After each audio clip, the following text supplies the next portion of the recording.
Auto રિક્ષામાં બેસાડી ગુનો આચરનારાઓ માટે હવે સીધી ચેતવણી. અમદાવાદ શહેર પોલીસના ઝોન 3 દ્વારા અનોખી કાર્યવાહી હાથ ધરવામાં આવી છે.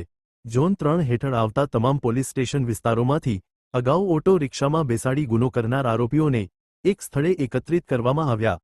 આ બેઠકનો મુખ્ય હેતુ તેમની હાલની ગતિવિધિ અંગે સીધી પૂછપરછ અને સતત નજર રાખવાની વ્યવસ્થા મજબૂત બનાવવી. પોલીસ અધિકારીઓએ આરોપીઓને સ્પષ્ટ શબ્દોમાં સમજાવ્યું, ગુનાહિત પ્રવૃત્તિ છોડો અને યોગ્ય માર્ગ પર વળો. ભવિષ્યમાં આવી કોઈ ઘટના બનશે તો કડક કાયદેસર પગલાં લેવાશે તેવી ચેતવણી પણ આપવામાં આવી. આ ઉપરાંત તમામ પોલીસ સ્ટેશનોના અધિકારી કર્મચારીઓ આવા વ્યક્તિઓને એક જ પ્લેટફોર્મ પર ઓળખી શકે અને જરૂર પડે ત્યારે દેખરેખ રાખી શકે તેવો સુવ્યવસ્થિત મિકેનિઝમ તૈયાર કરવામાં આવ્યો. અમદાવાદ શહેર પોલીસનો સ્પષ્ટ સંદેશ, સુરક્ષા માટે સજ્જ અને ગુનાને લઈને શૂન્ય સહનશીલતા.